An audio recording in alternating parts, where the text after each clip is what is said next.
With the exception of an opponent he'd fought as a child, he was undefeated. His was a tale of profane and seemingly uninhibited carnage.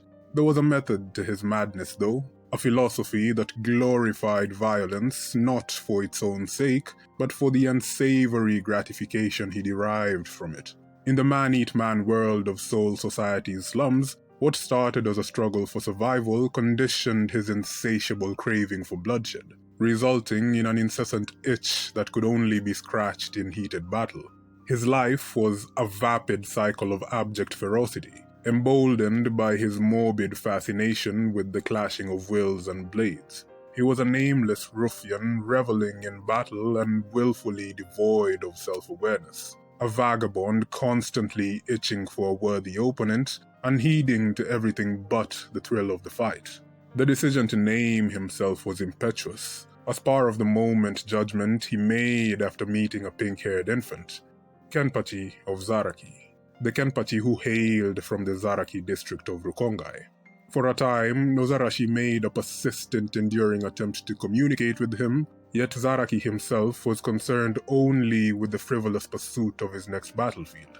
The blade he held was merely a disposable tool, an instrument to channel his particular genre of madness. He trusted only in his own ability to wield it, rather than the appeal of synergy and teamwork. In fact, the very proposition offended whatever sensibilities he had. Such weakness would be unbecoming of a warrior, an affront to his school of thought. Only cowards would resort to banding together, and he'd fought enough of them to realize they were weak, contemptible, and mundane. They were worthless to him, and so was their way of battle. He would never stoop to their level, and his blade would bear the brunt of the concomitant neglect, sinking insidiously into the murky pits of obscurity. But in this ostensibly lost cause by his Zampakto spirit, the first words that eventually got through to the 11th Division captain were Kenpachi of Zaraki. When Kenpachi releases his Bankai, he loses himself into a wild, vacant frenzy of violence. A segment of his blade appears to be crudely broken off. It doesn't seem to be condensed, as in the case with Ichigo's initial Bankai. The edges are clearly chipped and ragged, which admittedly isn't out of the ordinary for Kenpachi, but where does half of his blade actually go? That's gonna involve some wild speculation, but let's dwell on it for a moment. Kubo's whole take on the matter raises some very tantalizing parallels. Yachiru represents a form of Kenpachi's Bankai that was separated from its main body. Now, his Bankai's physical model consists of a broken, incomplete blade and a fiendish augmentation to his person. Aesthetically and utility-wise, it's obviously not the finished product. It's presumably the first time he's using it, so it's still staggeringly immature. For one, he never even calls out its name. But based on its first showing and on Kubo's explanation, it wouldn't be wild to suggest that Yachiru could conceivably be the portion of his blade that breaks off, combining with Kenpachi and rationing his power, hence the altered demonic appearance. Perhaps that's why when we see the embodiment of his Bankai guiding him through the fight and releasing his power, Yachiru is the only one we see clinging to his arm, while the other part of the spirit, the one who's not quite as acquainted with Kenpachi as Yachiru, is nowhere to be seen and is presumably still inhabiting the blade. Kyoraku's scenario springs to mind quite easily in comparison. The fact that a Zampakto spirit can produce an offshoot from itself, essentially splitting into more than one distinct personality, is irrefutable. It's uncommon, situational, and entirely subjective, but it's also indisputably tenable. And we've already gathered that Kenpachi is practically the poster boy for all sorts of deviations. The jury's still out on whether this dichotomy will persist, if at all, as he grows accustomed to his Bankai, but I think it's an interesting conversation to have nonetheless. In regards to the change in his appearance, the likes of Ichigo and Rukia have been shown to literally don their Bankai, but the closest similarity to Kenpachi would probably have to be Toshiro, both with Bankai that exert their influence internally and go on to precipitate an external transformation in their wielders. That being said, Kenpachi is even more of a special case because while Toshiro simply ages himself to a point he'll naturally be able to achieve in the future, Kenpachi acquires a sinister, transcendent appearance, the likes of which are foreign to the series. Whatever the case, the manifestation of Kenpachi's Bankai is very indicative of the relationship he shares with Yachiru.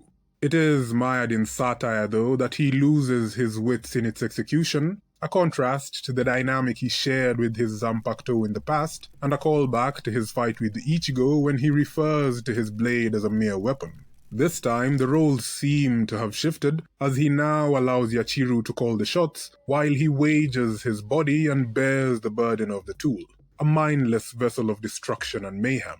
Granted, he'd since adopted a different perspective, courtesy of his battle with Ichigo, grown more amenable to the prospect of partnering with his blade. But ultimately, change had to come from within, and this was now the culmination of extensive introspection, a coming of age, if you will. Kenpachi allows Yachiru to take the reins as he gives in to the callous and blissful insanity of battle. It's definitely not ideal, but on a primal level, I think he's more than happy to relinquish control because he trusts her. Almost in the same vein as when she was his lieutenant, skittishly leading and mostly misleading him on idle ventures. And it's a great index of the relationship they've built throughout the years. Yachiru has always seemed to have a vested interest in her captain's battles. His affairs would overwhelmingly take precedent, so much so that she'd go as far as to break protocol and ignore orders. There's a bit of misdirection before her identity is revealed in the Thousand-Year Blood War, but in hindsight you can tell that she knows what she is. Whether it's through her desire to grow stronger with Kenpachi, and here the phrasing in her words is particularly striking, or the odd moment when she mirrors his bloodthirst when faced with a stronger opponent. Her world has always revolved around Kenpachi, and there's really no logical way to justify it, but Kenpachi in his ignorance confided in her unconditionally. He was willing to expose his vulnerability because he trusted her, and he instinctively knew the feeling was mutual. They were both content with walking the same path. In fact, they wouldn't have it any other way. One of the most prominent exchanges between them comes after his fight with Ichigo, underscoring the exact moment he grows as a character for the first time.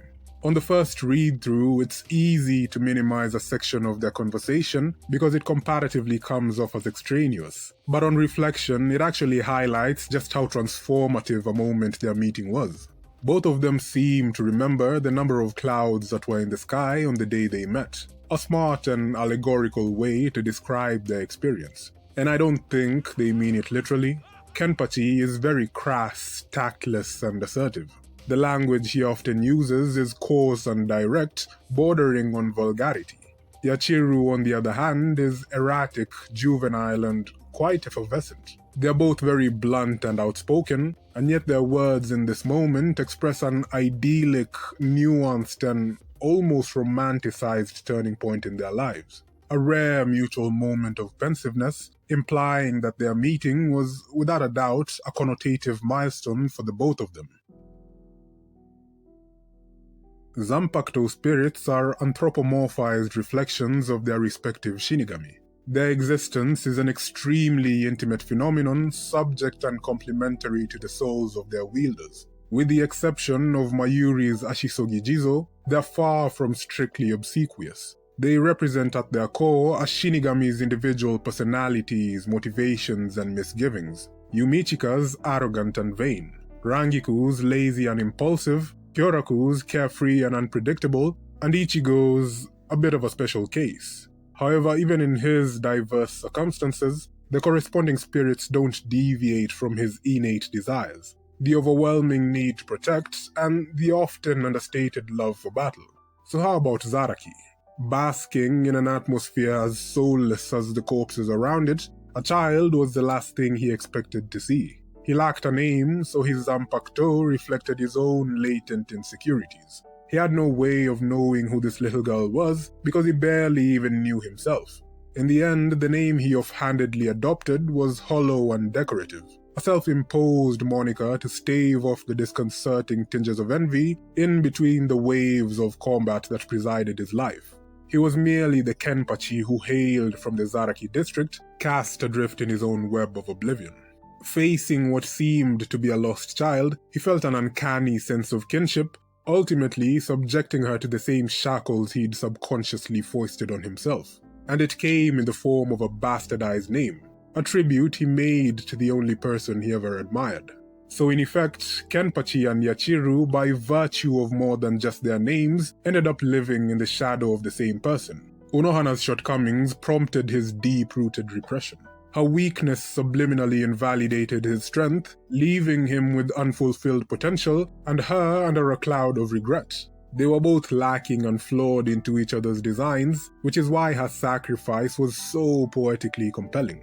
If you've watched my Unohana video, you'll know I voiced my reservations about the practicality of her death, but it takes nothing away from the rhapsodic significance of her contrition.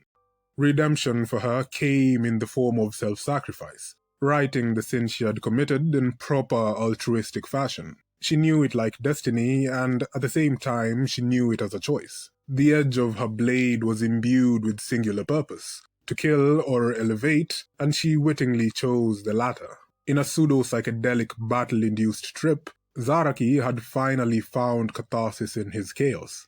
It felt like he had woken up from a deep slumber. He thought he knew what it meant to push his limits and fight to the death, what it meant to confront his own mortality. But only now, in paltry flashes of death, was he coming to terms with his inadequacies, awakening the boundless reserves of power he had only siphoned a fraction of. Unohana's demise signaled the start of a new era. The queen was dead. Long live the king. The prime Kenpachi had passed the mantle of the title to her true ordained successor. The title bestowed to the strongest Shinigami in every generation, the one who has slain the most enemies and won the most battles, the one and only Kenpachi. At the end of their battle, his name had substance and meaning. He knew exactly who and what he was, so like before, his Zampakto mirrored this awakening. Yachiru discarding the guise of a Shinigami and reclaiming the prerogative that came along with her enlightenment. Something that's often understated is that Kenpachi's Bankai doesn't seem to be purely physical. It may appear that way because that's how he prefers to utilize it, but there's definitely some snippets here and there that reveal the contrary. To be clear, solely based on its physical attributes, it more than likely trumps every other active Zampakto in the series. Before Yachiru finds enlightenment as Kenpachi's Bankai, the Shikai she uses is a fairly abstract one. She summons a pair of peculiar creatures from her blade. Their combined ability is passably metaphysical, essentially cutting through time itself. In the fight against Gwenil, she calls her Shikai a copycat, which is also an interesting tidbit that Kubo snuck in there, particularly because a section of her name can also be read to mean not genuine. And this is obviously relevant to her identity in relation to her namesake, the lucid implication being that she's a phony Yachiru and a fake Shinigami, a copycat. But in this scenario, it means that these creatures will mimic every swing of her blade, one of them a moment before and the other a moment after she swings. A threefold attack that cuts along the same path in the past, present, and future. It is an adulterated Shikai born out of her nebulous existence as a Shinigami, but at the end of the day, it's also a pure reflection of her soul. As a result, any ability she possesses is inextricably linked to Kenpachi because they are all different facets of his materialized soul. So first, it would mean that part of his Zampakto's abilities involve an element of time control. Secondly, when Gremmy banishes Kenpachi into a fancifully generated pocket of outer space, it should be impossible for him to physically rip apart this vacuum. The visionary, after all, is significantly conceptual. And yet, that's exactly what he does. He slashes through a separate dimension like butter, which would mean he not only exploits time in some shape or form, but he also has a certain degree of space manipulation as well.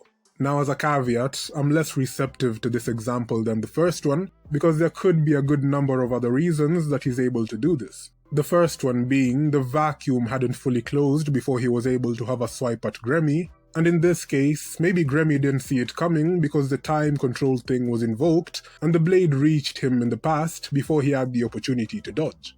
Or perhaps his Reiyatsu was just profoundly denser than Gremmy's, which I'm guessing would render the visionary ineffectual. I don't want to rule it out completely though, because it's probably the only chance I'll have to say the word space-time continuum without sounding like an absolute dweeb, but I also want to keep my hypothesizing fairly grounded. Nonetheless, I think there's enough there to suggest that Kenpachi's Bankai exhibits far more than brute power, though he might not like to hear that. But let me know what you guys think in the comments. What do you think is the extent of Kenpachi's unexplored potential? And what do you think happens to Yachiru? In the novels, which are set 6 months after the end of the war, Kenpachi is still able to converse with her. He refers to her as Yachiru, which is a bit weird because that would mean he still doesn't know his Bankai's true name, but the novels aren't exactly canon, so we can probably ignore that anyway. If you enjoyed the video, don't forget to like and share. Leave all your theories down below about Yachiru and her manifestation as Kenpachi's Bankai, especially the ones that may challenge my own. I'm always happy to get some new perspectives. Subscribe to the channel for more content, and until next time, stay safe. Peace.